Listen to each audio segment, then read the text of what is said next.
अपशिष्ट जल की कहानी।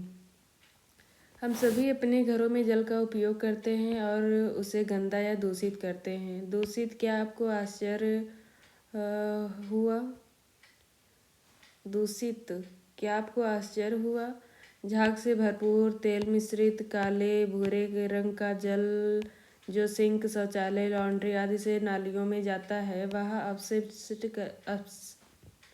अपशिष्ट जल कहलाता है। इस प्रकार के कार्यों में प्रयुक्त जल को व्यर्थ नहीं जाने देना चाहिए। हमें ऐसे जल से दूषित पदार्थों को हटाकर उसे स्वच्छ बना लेना चाहिए। क्या आपने कभी सोचा है कि अपशिष्ट जल कहाँ जाता है और इसका क्या होता है? जल हमारी जीवन रेखा। स्वच्छ जल मानवों की मूलभूत आवश्यकताएं हैं। आइए हम स्वच्छ जल के विभिन्न उपभोगों पर विचार करते हैं। क्रियाकलाप 18.1 वृत्ताकार खाली स्थानों में जल उपयोग के स्वच्छ जल के उपयोग लिखिए। 18.1 हमने स्वच्छ जल के उपयोग का एक उदाहरण दिया है, आप इनमें जोड़ सकते हैं। स्वच्छ जल का उपयोग पेयजल, खाना बनाने, नहाने तथा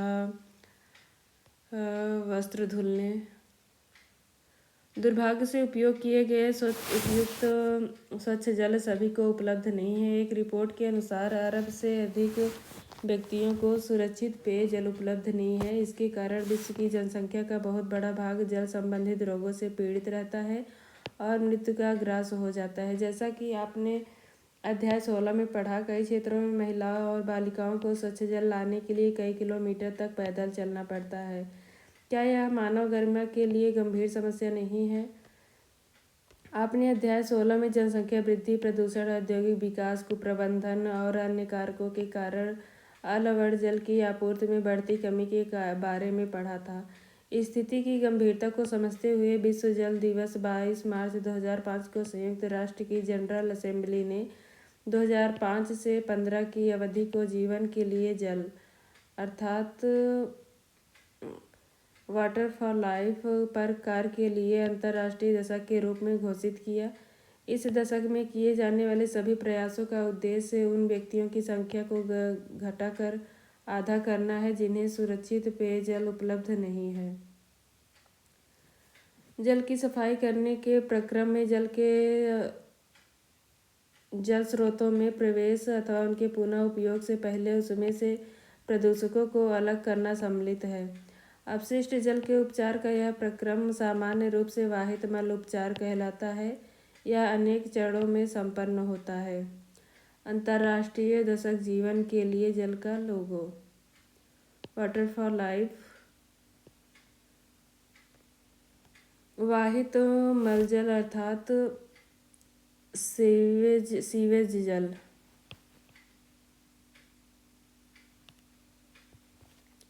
वाहित मल घरों, उद्योगों, अस्पतालों, कार्यालयों और अन्य उपयोगों के बाद प्रवाहित किए जाने वाला अपशिष्ट जल होता है। इसमें वर्षा जल भी सम्मिलित है जो तेज वर्षा के समय गलियों में बहता है। सड़कों और छतों से बहकर आने वाला वर्षा जल अपने साथ हानिकारक पदार्थों को ले आता है। वाहित मल द्रव रूपी अपशिष्ट होता है। इसमें अधिकांश जल होता है जिसमें घुले हुए और निलंबित अपद्रव होते हैं। ये अपद्रव्य संदूषक कहलाते हैं। क्रियाकलाप 18.2 अपने घर के आसपास विद्यालय अथवा सड़क पर किसी खुली हुई नाली को देखिए और उसमें बहने वाले वाहित जल का निरीक्षण कीजिए। वाहित जल के रंग, गंध और किसी अन्य अवलोकन को नोट कीजिए।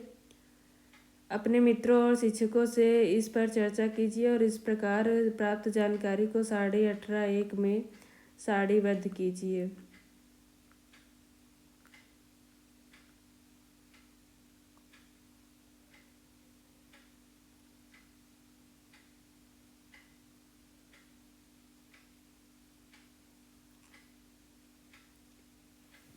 हम जानते हैं कि वाहित मल एक जटिल मिश्रण है जिसमें निलंबित ठोस, कार्बनिक और अकार्बनिक अशुद्धियां, पोषक तत्व, मृत जीवी और रोगवाहक जीवाणु और अन्य सूक्ष्म जीव होते हैं। अन्य अशुद्धियों के कुछ सामान्य उदाहरण इस प्रकार हैं।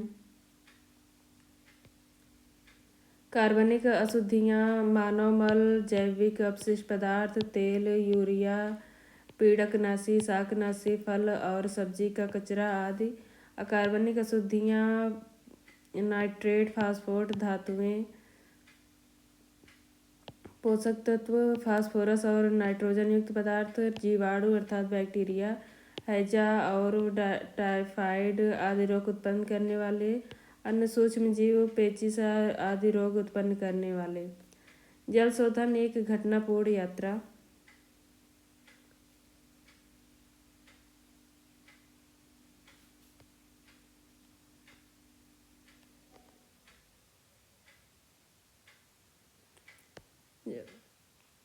घरों तथा सार्वजनिक भवनों को स्वच्छ जल की आपूर्ति सामान्यतः पाइपों के एक जाल द्वारा की जाती है और पाइपों के एक अन्य जाल द्वारा उपयोग किए गए जल को ले जाया जाता है।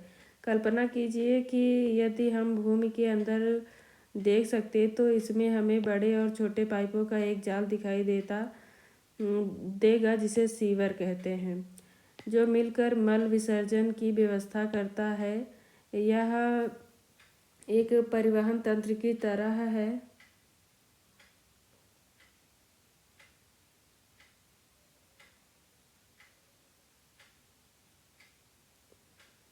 सीवर्स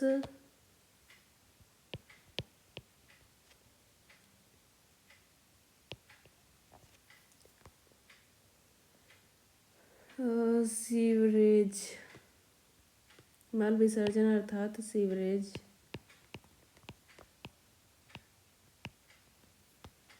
यह एक परिवहन तंत्र की तरह है जो वाहित मल को उसके उद्गम स्थल से उसके निपटान स्थान अर्थात उपचार संयंत्र तक ले जाता है। मल व्यवस्था में मैनहोल सामान्यतः प्रति 50 मीटर से 60 मीटर की दूरी पर दो या अधिक सीवरों के संधि स्थल पर अथवा अन्य स्थानों पर स्थित होते हैं जहां दिशा में परिवर्तन होता है। क्रियाकलाप 18(3) अपने घर, विद्यालय अथवा किसी सार्वजनिक भवन से वाहित मल के पथ का अध्ययन करें। निम्नलिखित कार्य करें। वाहित मल के पथ का रेखा चित्र बनाएं। गली, सड़क अथवा परिसर में घुसकर उनका सर्वेक्षण करें और मैनहोलों की संख्या मालूम करें। किसी खुली नाली के साथ साथ चलें और देखें कि वह कहाँ जाकर समाप्त होती है और उसके इर्द गिर्द और उसके जल में कौन से सजीव जीव पनप रहे हैं। यदि आपके घर के आसपास मल जल निकास व्यवस्था तंत्र ना हो तो यह मालूम कीजिए कि वाहित मल का निपटान कैसे होता है। प्रदूषित जल का उपचार अर्थात ट्रीटमेंट ऑफ पॉल्यूटेड वाटर। क्रियाकलाप 18(4) से आपको उन प्रक्रमों को समझने में आसानी होगी जो वाहित जल उपचार संयंत्र में संपादित होते हैं। क्रियाकलाप 18(4) इस क्रियाकलाप को करने के लिए अपने सहपाठियों को समूहों में विभाजित करें। प्रत्येक चरण में प्रेक्षणों को रिकॉर्ड करें। कांच के किसी बड़े जार को 3/4 भाग तक पानी से भर दीजिए। इसमें कुछ घास के तिनके अथवा संतरे के छिलके जैसे कार्बनिक अपशिष्ट, थोड़ी मात्रा में अपमार्जक और स्याही अथवा किसी रंग की कुछ बूंदें मिला दें। जार में ढक्कन लगाकर उसे अच्छी तरह हिलाएं और मिश्रण को 2 दिन तक धूप में रखा रहने दें। 2 दिन बाद मिश्रण को फिर से हिलाएं और इसकी अल्प मात्रा नमूने के तौर पर किसी परख नली में डालें। इस परख नली में उपचार से पहले नमूना 1 की चिट लगाकर इसे नामांकित करें। मिश्रण की गंध कैसी है? कांच के जार में शेष बची मिश्रण में जल जीवशाला एक्वेरियम के वातित्र से कई घंटों तक वायु के बुलबुले गुजारें। वातित्र को रात भर जुड़ा रहने दीजिए ताकि मिश्रण का कुछ घंटों तक वातन हो सके।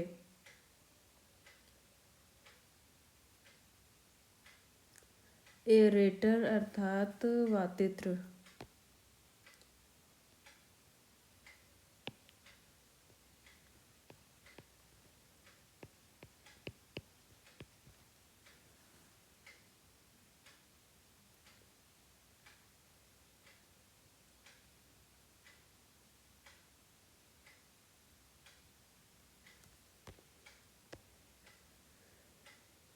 यदि आपके पास वातयंत्र नहीं है तो यांत्रिक विलोडक अथवा मिक्सर का उपयोग करिए। आपको इसके अनेक विलोडित करना पड़ सकता है, अनेक बार विलोडित करना पड़ सकता है। अगले दिन जब वातन प्रक्रम कुछ घंटों तक हो जाए तो किसी अन्य परख नली में दूसरा नमूना डाल दीजिए। इसे एरेटर के बाद नमूना 2 के रूप में नामांकित कीजिए। फिल्टर पत्र के एक टुकड़े को मोड़कर शंक्वाकार बना लीजिए। अब फिल्टर पत्र को स्वच्छ पानी से गीला कर लीजिए और फिर शंख को कीप में लगा दीजिए। कीप को किसी स्टैंड पर लगाइए जैसा कि आपने कक्षा 6 में पढ़ा था। कीप में पहले बालू, उसके ऊपर बजरी और अंत में मध्यम साइज की बजरी की परतें बिछाइए। वास्तविक फिल्टर संयंत्र फिल्टर पत्र का उपयोग नहीं करते, लेकिन बालू के फिल्टर की मोटाई कई मीटर होती है।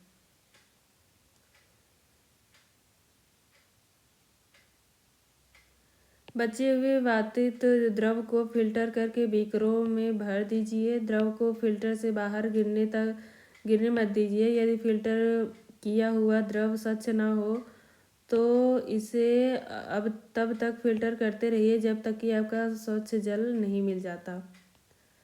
फिल्टरित जल के नमूने को तीसरी परख नली में डालिए और उसे फिल्टरित जल नमूना 3 के रूप में नामांकित कीजिए।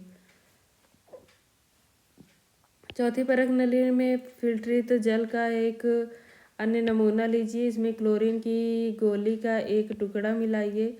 इसे अच्छी तरह से मिलाइए जब तक कि जल स्वच्छ न हो जाए। परख नली को क्लोरीनीकृत नमूना 4 के रूप में नामांकित कीजिए। सभी परख नलियों के नमूने का ध्यानपूर्वक अवलोकन कीजिए। इसे चखिए मत, केवल इनकी गंध सूंघिए। अब निम्नलिखित उत्तर दीजिए।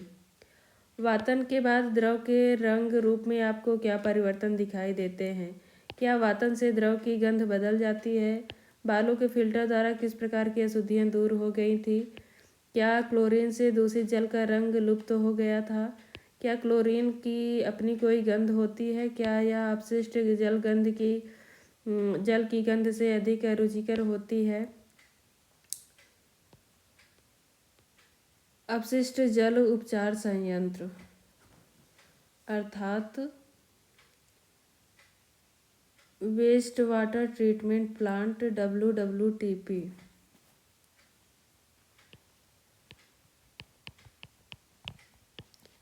अपशिष्ट जल के उपचार में भौतिक, रासायनिक और जैविक प्रक्रम सम्मिलित होते हैं जो जल को संदूषित करने वाले भौतिक, रासायनिक और जैविक द्रव्यों को पृथक करने में सहायता करते हैं।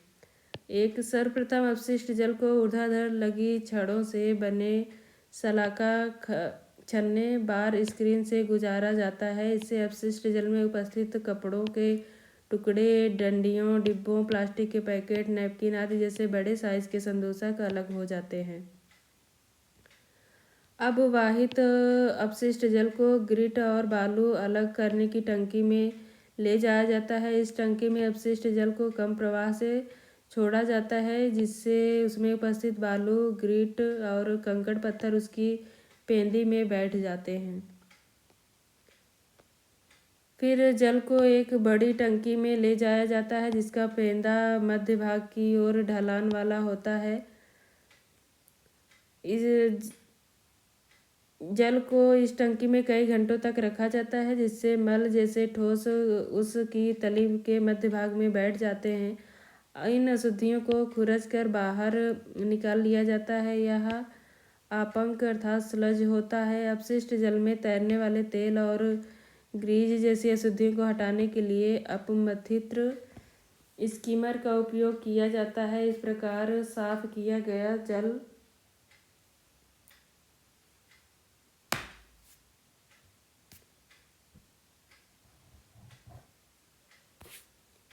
निर्मलीकृत जल कहलाता है।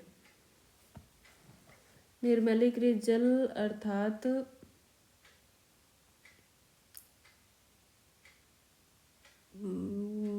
Clarified water.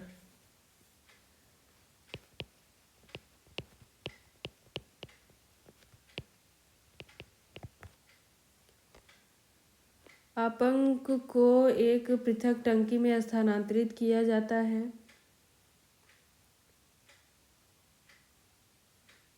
स्लज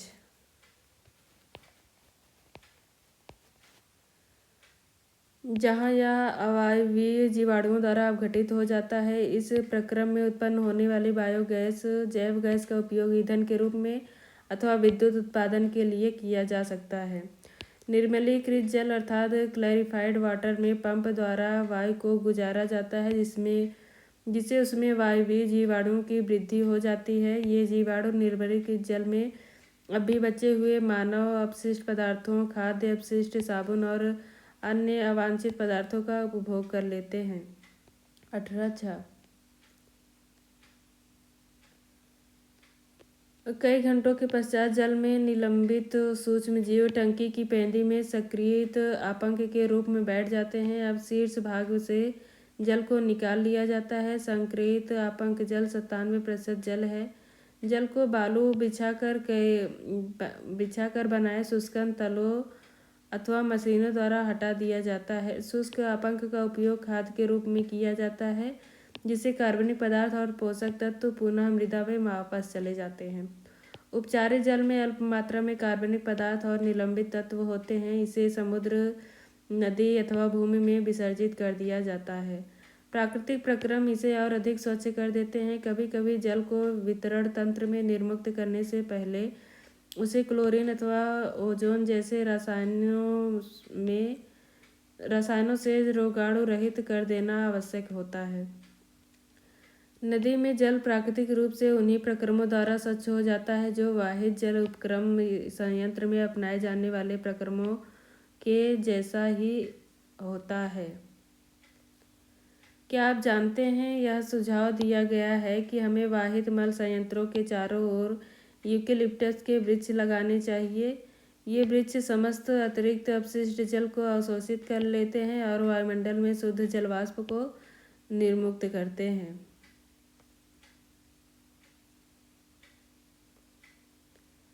जागरूक नागरिक बने। अपशिष्ट पदार्थों की उत्पत्ति मानव के प्राकृतिक एवं सामाजिक क्रियाकलापों का परिणाम है, परंतु हम अपशिष्ट पदार्थों की मात्रा तथा उनकी विविधता को सीमित अवश्य कर सकते हैं। हम प्रायः कूड़े कचरे से उठने वाली दुर्गंध से परेशानी का अनुभव करते हैं। खुली नालियों का दृश्य घृणित कर लगता है। वर्षा काल में स्थिति और भी भयावह हो जाती है जब नालियाँ उमड़ने लगती हैं और उनका कचरा सड़कों पर फैल जाता है। हमें कीचड़ से भरी सड़कों से अपना मार्ग ढूंढना पड़ता है।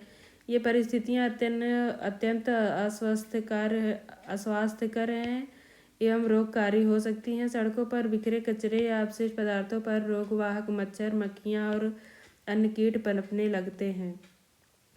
एक जागरूक नागरिक के नाते आपका कर्तव्य है कि आप नगर पालिका तथा नगर पंचायत को इस विषम परिस्थितियों के बारे में आगाह करें और उन्हें यथोचित कदम उठाने के लिए आग्रह करें। यदि किसी घर से निकलने वाला वाहित जल पास पड़ोस में गंदगी फैला रहा हो तो आप उनसे अन्य नागरिकों के स्वास्थ्य के प्रति संवेदनशील होने का निवेदन करें।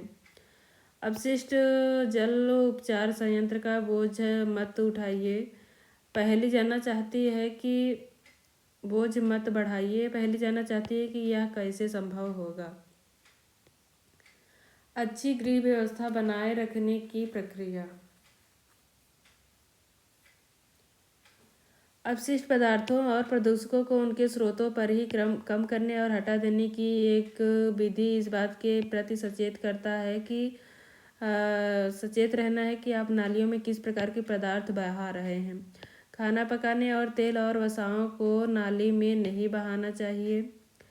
ये पाइपों में कठोर पदार्थों की परत जमा कर उन्हें अवरुद्ध कर सकते हैं। खुली नाली में वसा मृदा के रंध्रों को बंद कर देती हैं जिससे उनकी जल को फिल्टर करने की प्रभाविता कम हो जाती है। तेल और वसाओं को कूड़ेदान में ही फेंकें।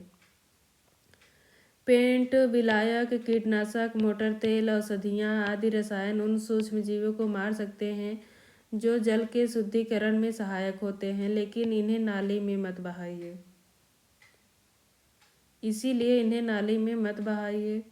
प्रयुक्त चाय की पत्ती, बचे हुए ठोस खाद्य पदार्थ, मृदु खिलौने, रुई, सैनिटरी टॉवेल आदि को भी कूड़ेदान में ही फेंका जाना चाहिए। ये नालियों को अवरुद्ध कर देते हैं। ऐसे अपशिष्ट ऑक्सीजन का मुक्त प्रवाह नहीं होने देते, जिससे निम्नीकरण का प्रक्रम बाधित होता है। स्वच्छता और रोग। स्वच्छता की कमी और संदूषित पेयजल अनेक रोगों का कारण बनते हैं। आइए हम अपने देश की स्थिति पर चर्चा करते हैं। हमारी जनसंख्या का एक बड़ा भाग आज भी मल बेवन व्यवस्था की सुविधाओं से वंचित है। ऐसे मल बेवन अर्थात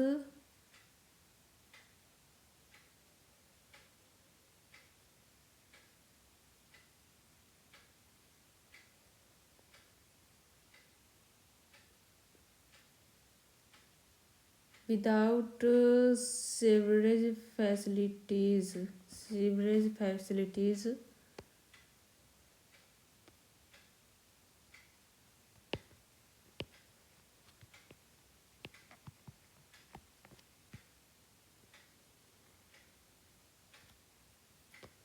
ऐसे व्यक्ति मल विसर्जन के लिए कहाँ जाते हैं? हमारी जनसंख्या का बहुत बड़ा भाग खुले स्थानों, नदी किनारे, रेल की पटरियों, खेतों और अनेक बार सीधे जल स्रोतों में ही मल त्याग करते हैं। अनुपचारित मानव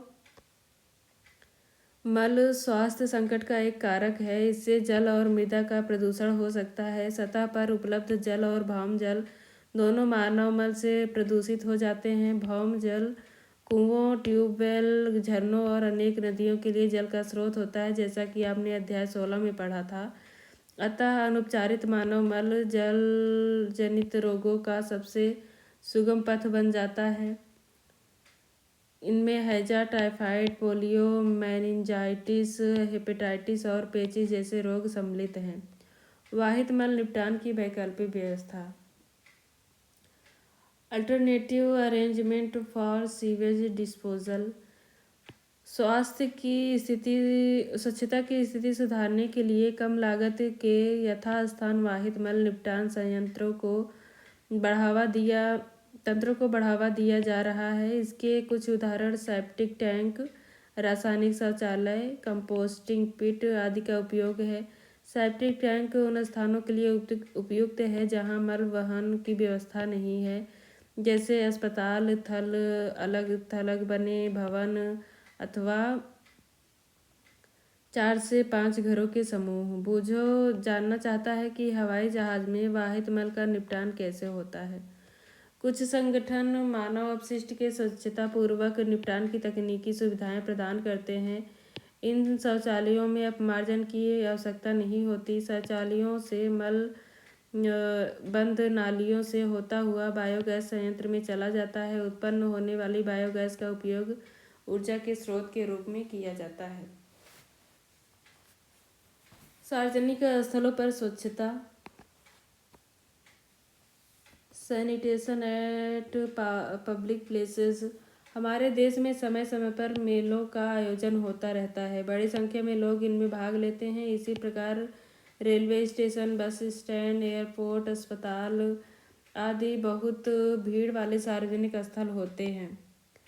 प्रतिदिन हजारों लोग यहाँ आते हैं। यहाँ विशाल मात्रा में अपशिष्ट पदार्थ जनित होते हैं। उनका उचित निपटान आवश्यक होता है, अन्यथा महामारी फैल सकती है।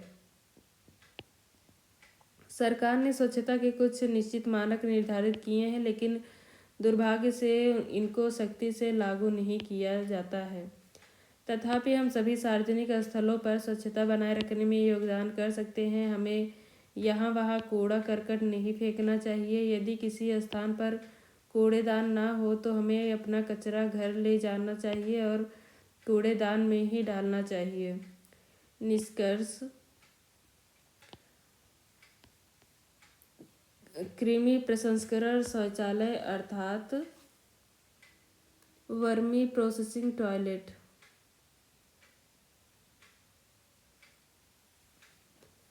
भारत में ऐसे शौचालय की रूपरेखा का परीक्षण किया गया है जिसमें मानव मल को केंचुए द्वारा उपचारित किया जाता है। यह तकनीकी मानव मल के सुरक्षित प्रसंस्करण के लिए आदर्श सिद्ध हो सकती है, क्योंकि इसके उपयोग में जल की बहुत कम मात्रा की आवश्यकता होती है। शौचालय का संचालन बहुत सरल और स्वच्छ है। मानव मल पूर्णतः कृमि केकों में परिवर्तित हो जाता है, जो मृदा के लिए अति समृद्ध पोषक है। निष्कर्ष, अपने पर्यावरण को स्वच्छ और स्वस्थ रखने में हम सभी को भूमिका निभानी है। जल स्रोतों को स्वच्छ अवस्था में बनाए रखने के लिए आपको अपने उत्तरदायित्व को समझना चाहिए। हमें अपने जीने के तौर तरीकों में अच्छी स्वच्छता की आदतों को अपनाना चाहिए। परिवर्तन के दूत के रूप में आपकी वैयक्तिक पहल से ही बहुत अंतर आ जाएगा। दूसरों को अपने दृढ़ संकल्प, विचारों और आशावादिता से प्रभावित करें। यदि सभी व्यक्ति एक साथ मिलकर कार्य करें तो बहुत कुछ हो सकता है। सामूहिक कार्य में अत्यधिक शक्ति होती है। महात्मा गांधी ने कहा था, मानवीय और पथ प्रदर्शक कार्य प्रारंभ करने के लिए किसी को भी किसी दूसरे का मुंह नहीं देखना चाहिए।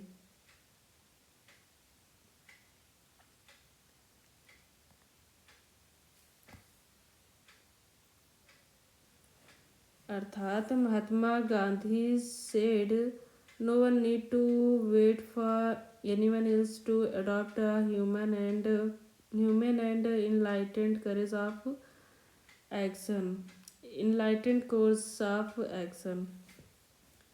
आपने क्या सीखा? प्रयुक्त जल अपशिष्ट जल कहलाता है, जिसका पुनः उपयोग किया जा सकता है। घरों, उद्योगों, कृषि कार्य, खेतों और अन्य मानव क्रियाकलापों में उपयोग किया गया जल अपशिष्ट जल को जनित करता है। यह वाहित मल कहलाता है।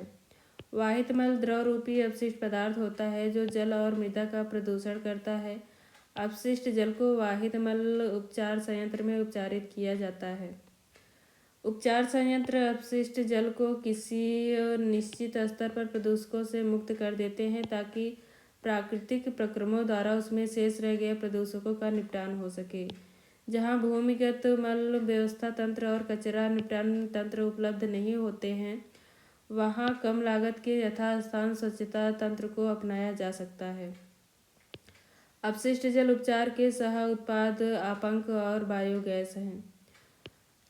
खुली नाली व्यवस्था मक्खी, मच्छर और अन्य ऐसे जीवों के लिए प्रजनन स्थल प्रदान करते हैं जो रोग उत्पन्न करते हैं। हमें खुले में मल त्याग नहीं करना चाहिए। कम लागत विधियों को अपनाकर मल का सुरक्षित निपटान संभव है।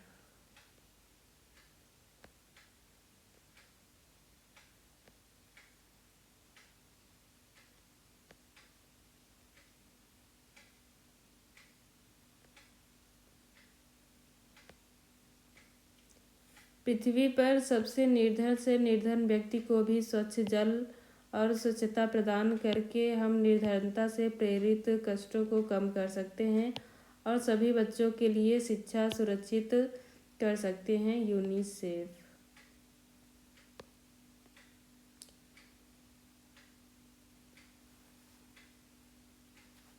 एक प्राचीन अभियांत्रिकी उपलब्धि सिंधु घाटी सभ्यता। हड़प्पा और मोहनजोदड़ो सबसे प्राचीन सभ्यताओं में से एक हैं। संभवतः विश्व का पहला शहरी स्वच्छता संयंत्र यहीं विकसित हुआ था। शहर में स्थित प्रत्येक घर अथवा घरों के समूह कुओं से जल प्राप्त करते थे। स्नान के लिए पृथक कक्ष होता था और व्यर्थ जल बंद नालियों से बाहर निकालने का प्रबंध था, जो प्रमुख सड़कों और गलियों में बनी होती थी। ईंटों का बना सबसे पुराना शौचालय लगभग 4500 वर्ष पुराना है।